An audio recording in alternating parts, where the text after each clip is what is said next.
আসসালামু আলাইকুম, কেমন আছেন সবাই? আশা করি সকলেই ভালো আছেন। আমাদের আজকের গন্তব্য হলো গাজীপুর কৃষি বিশ্ববিদ্যালয়ের আশেপাশেই এবং অন্য অন্য জায়গাগুলো। যেহেতু এই জায়গাগুলোর মধ্যে একটু জঙ্গল টাইপের এরিয়াটাই বেশি। আমরা এই মুহূর্তে আছি গাজীপুরের যে কৃষি বিশ্ববিদ্যালয় আছে তার ভেতরেই আছি। কৃষি বিশ্ববিদ্যালয়ের ভেতরে এই অবস্থা খুবই সুন্দর, খুবই পরিপাটি। যারা এখানে গিয়েছেন বা যারা এখানে আছেন এবং যারা এখানে পড়াশোনা করে সকলেই জানেন এই কৃষি বিশ্ববিদ্যালয়ের কী অবস্থা। এখানে দেখা যাচ্ছে যে গ্রিন হাউস এবং বিভিন্ন জায়গাতে বিভিন্ন জিনিস তারা তৈরি করছেন এবং এগুলা নিয়ে তারা গবেষণা করছেন। এখানে দেখা যাচ্ছে বিশাল বড় ড্রাগনের যে চাষ, সেটার একটা চাষ এরিয়া চলছে। এদিকে আবার আরেকটা গবেষণা কেন্দ্র দেখা যাচ্ছে। আমরা একটু ভিতরের দিকে গিয়ে দেখলাম যে এদিকে মোটামুটি একটা কলা বাগান, বিশাল বড় কলা বাগান, কলার চাষ করা হচ্ছে এবং পাশে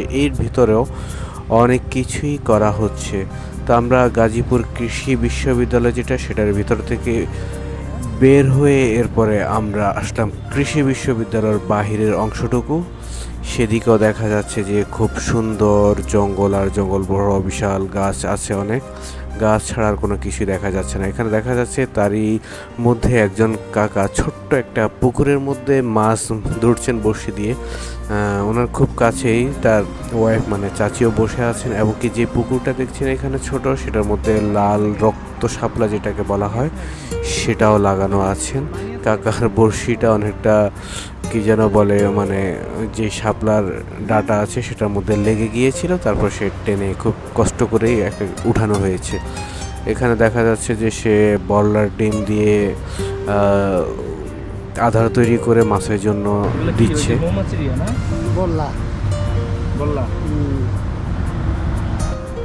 চমৎকার কার্যকারী একটা খাবার এটা খুব পছন্দ করে মাছে খেতে।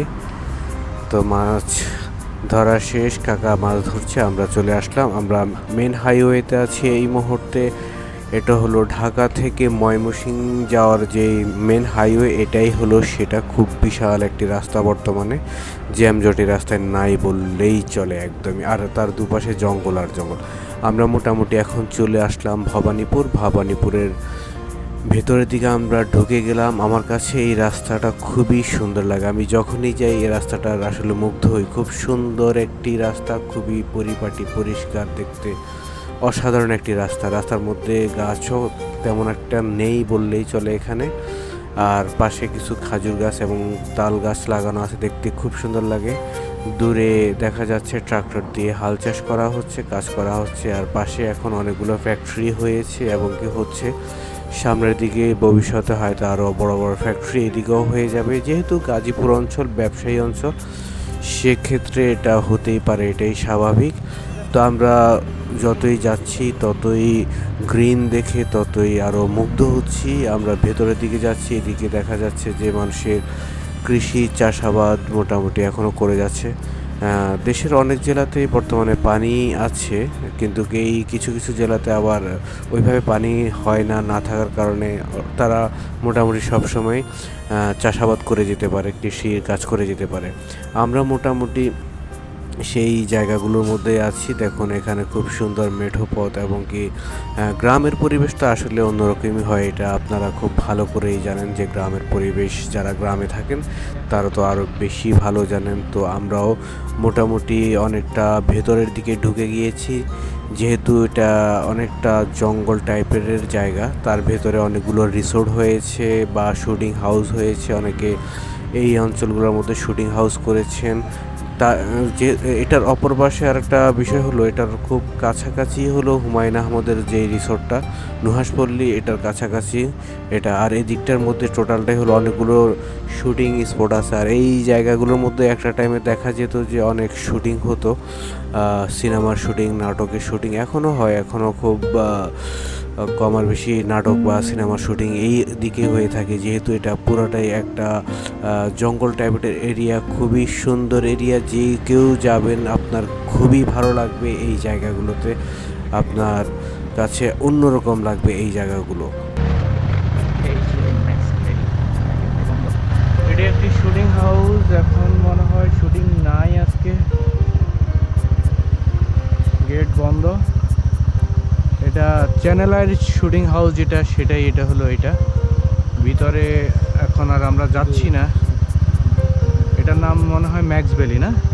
হ্যাঁ, এটাই হলো ম্যাক্স ভ্যালি শুটিং হাউস। এখানে প্রচুর পরিমাণে ফিল্মের শুটিং হতো আগে, এখন বর্তমানে নাটকের শুটিং হয়। আজকে শুটিং নাই, তো আমরা অন্য আরেকটি হাউসে যাই। তো আমরা শুটিং হাউসটি দেখে রওনা দিলাম আবার অন্যদিকে। যেহেতু শুটিং হাউসটি এখন বন্ধ, ওইভাবে কাজ হচ্ছে না, কাজ না হওয়ার কারণে শুটিং হাউসটি এখন অনেকটাই বন্ধ হয়ে আছে। এরপরে আবার আমরা যেহেতু রওনা দিয়েছি, এখন দেখা যাচ্ছে যে আরও সুন্দর, আরও পরিষ্কার জঙ্গল আর জঙ্গল। এখানে আসলে অন্যরকম লাগে। যেহেতু বললাম, কয়েকবারই বলছি, আবারও বলছি, আপনারা মাঝে মধ্যে এদিকে আসবেন, আসলে খুবই ভালো লাগবে। আর বাড়ির এদিকে খুবই কম বললেই চলে, যে জঙ্গল থাকার কারণে বাড়িটা একটু কমই আছে এদিকে। মাঝে মধ্যে কিছু বাড়ি দেখা যায়। এখানে দেখা যাচ্ছে একটি পুকুর, এই পুকুরটির মধ্যে মাঝে মধ্যে দেখা যায় যে টিকিট দিয়ে মাছের সিস্টেম করে রাখে। আবার এইখানে আরেকটা আপনার বাড়ি আছে, সেই বাড়িটাও দেখা গেছে যে রিসোর্ট হিসাবে ভাড়া দেয় এমনই। এখানে ম্যাক্সিমাম বাড়িগুলোই বা যেগুলো নতুন হচ্ছে এগুলোকে রিসোর্টের মতো তৈরি করেই মানুষ ভাড়া দিয়ে থাকে, শুটিংয়ের জন্য দিয়ে থাকে। এবং গ্রামের যে মানুষগুলো আছে তারাও খুবই ভালো, তাদের মধ্যেও কোনো প্রবলেম নেই, ঝামেলা নেই। আর এর বাম পাশেও একটা যেটা রিসোর্ট আছে, খুবই বিশাল রিসোর্ট, সেটার মধ্যে মানুষ সব সময়ই আসে। তো দেখতে দেখতে আমরা চোখে পড়লো একজন ভাই ধান তুলছে। আসলে কৃষিকাজ দেখলা যে কোনো মানুষেরই ভালো লাগবে, এটাই স্বাভাবিক, আমারও লেগেছে। আসসালামু আলাইকুম। কি করতেছেন ভাই? এগুলো কি দেন না? জি। কতদিন আগে লাগাইছিলেন এগুলা? এগুলা প্রায় 1 মাস আগে লাগাইছি। মোটামুটি তো ইয়ে হয়ে গেছে না? এখন নেয়া খেতে লাগাইতেছি। মানে আজকে লাগিয়ে দিবেন এগুলা? হ্যাঁ, আজকে লাগাই দিই। দুই মোটা এটা, হ্যাঁ 2 মোটা আনছেন। বাসা আপনার পাশেই না? না, আমরা অনেক দূরের থেকে আসছি যে কাজ করার লাগে। ও কাজ করতে আসছে এখানে? দেশে বাড়ি কোথায়? একেবারে সিলেট সুনামগঞ্জ। সুনামগঞ্জে? আচ্ছা আচ্ছা। আপনি হাজিরা দেয় কেমন আনুমানিক? যেটা চুক্তি করি তো 700 টাকা 500 টাকা মানে ডেলি? ডেলি। আচ্ছা আচ্ছা। যেরকম সুনামগঞ্জ কোন জায়গায় বললেন? জামালগঞ্জ থানা। জামালগঞ্জ থানা। আচ্ছা। থাকেন কি এখানেই, না? জি, এখানে থাকি, গৃহস্থের ঘরে থাকি, থেকে কাজ করি। এটা কি ধান? এটা হলো আপনার ইয়া ধান, বগুড়া। হ্যাঁ, বগুড়া ধান করেন। বগুড়া ধান। পাইছেন কো? ধান তোলা তো দেখলাম, খুবই সুন্দর, খুবই চমৎকার। এটা আসলে অন্যরকম একটা অনুভূতি। যারা গ্রামে ধানের কাজ করেছেন, কৃষি কাজ করেছেন, সকলেই জানেন যে এটার অনুভূতিটাই অন্যরকম। অনেকের কাছে ভালো লাগে, অনেকের কাছে আবার খারাপও লাগে, তা আসলে যার যার পার্সোনাল ব্যাপার। তো আমরা অনেক দূরে আবার চলে আসলাম, আসার সাথে পাশে একটি মসজিদ দেখলাম, খুবই সুন্দর। আমরা একটু ভেতরের দিকে এখন যাচ্ছি, গিয়ে দেখি এখানে ভেতরের দিকে কী আছে আসলে। আমরা আস্তে আস্তে অনেকটা দূর চলে আসলাম। এখানে জায়গাগুলো অনেক সুন্দর, গাছ আর গাছ, গাছ ছাড়া আর কোনো কিছুই দেখা যায় না। এখানে দেখা যাচ্ছে একটি লাল মাটি, যেটা হলো এখানে হয়তো একটা টাইমে একটা ঘর ছিল, ঘর থাকার কারণে সেই ঘরটি তুলে ফেলা হয়েছে। ঘর উঠানোর পর এখানে দেখা যাচ্ছে যে আবার মাশরুমের মতো এগুলো হয়ে থাকে, মাশরুমের মতো। এগুলো আসলে খাওয়া যায় কিনা আমার তেমন একটা জানা নেই, আপনাদের জানা থাকলে আপনারা জানাতে পারেন।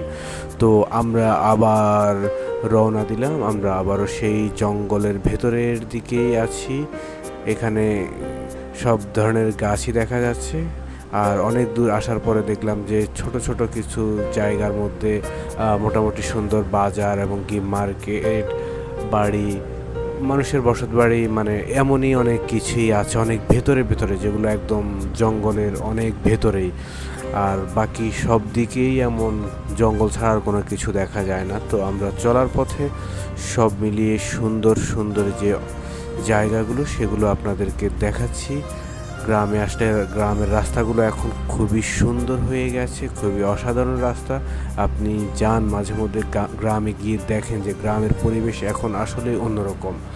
তো আমরা শুধু গ্রামের পরিবেশ নিয়ে কথা বললে হবে না, আমাদের সাথে সাথে এই দেশের মানুষদেরও একটু ডেভেলপ হতে হবে। আমরা আমাদেরকে আরও সভ্য জাতি হিসাবে তৈরি করে নিতে হবে। আমরা আসলে কেউ কারো পিছে না লেগে থাকে, আমরা আমাদের মতো করে চলার চেষ্টা করি। আপনারা যেহেতু অনলাইনের যুগ, দেখেন সারা ওয়ার্ল্ডের মানুষের কালচার দেখেন, সারা ওয়ার্ল্ডের মানুষ কিভাবে চলে সেগুলো দেখেন।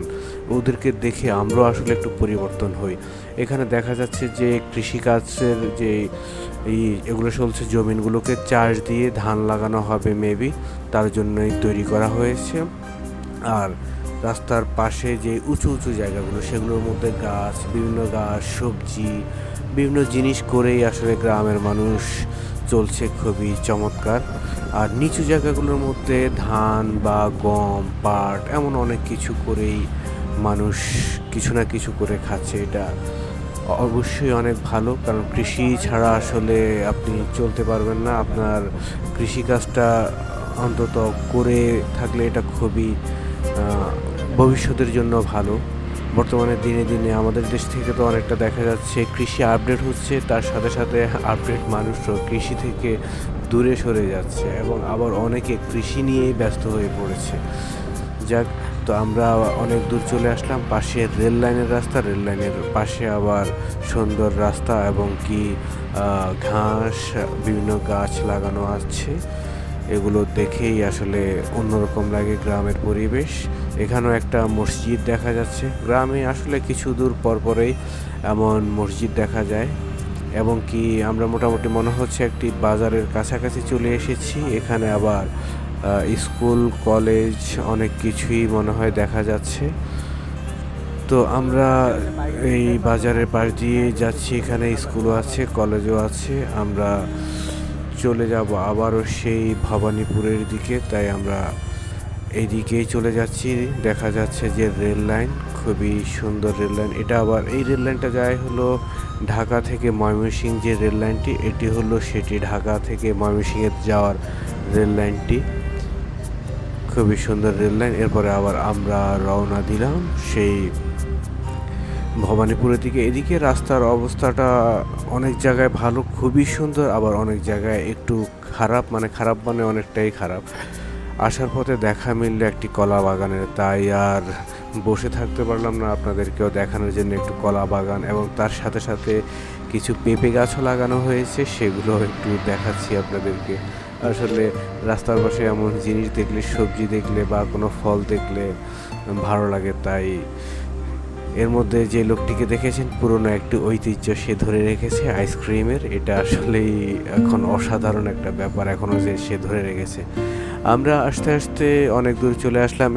এখন আমরা আছি এই মুহূর্তে ধরতে গেলে গাজীপুর সাফারি পার্ক, যেটাকে বলা হয় গাজীপুর সাফারি পার্কের ভেতরের দিকে আমরা ঢুকে যাচ্ছি। বিশাল বড় মাঠ, গাজীপুর সাফারি পার্কে ঢোকার আগেই বিশাল বড় একটি মাঠ। এই মাঠের সামনে দেখুন খুব সুন্দর, এখানে প্রচুর পরিমাণে রাজহাঁস আছে এই মাঠের সামনে। যে দেখুন সব রাজহাঁস আর রাজহাঁস এবং কি ঘোড়া এবং অন্য অন্য জিনিসও আছে এখানে। প্রতিদিনই এটি খোলা থাকে, মোটামুটি অনেক মানুষ আসে এখানে দূর দূরান্ত থেকে এই সাফারি পার্কটিতে ঢোকার জন্য, দেখার জন্য। এখানে আবার কয়েকটা ঘোড়াও দেখা যাচ্ছে। ঘোড়াগুলো অনেকেই এগুলো দিয়ে ভাড়া মেরে থাকেন, মানুষ উঠিয়ে থাকেন এই ঘোড়াগুলোকে। আর এটার মধ্যে একটি ঘোড়া একদমই বাচ্চা, আর একটা মোটামুটি বড়। রাজহাঁসগুলো দেখুন কত সুন্দর, কত রাজহাঁস এখানে, চারদিকে শুধু রাজহাঁস আর রাজহাঁসই দেখা যায় এখানে। যাক, মাশাআল্লাহ, কেউ হয়তো এটা নিয়ে পালে, অনেক রাজহাঁস এখানে হয়েছে। আবার একজন বাবা তার সন্তানকে নিয়ে ঘোড়ায় চড়ছেন। আর এটাই হলো সেই সাফারি পার্কের টিকিট কাউন্টার। তো আপনারা চলে আসবেন এখানে। সবাইকে অসংখ্য ধন্যবাদ।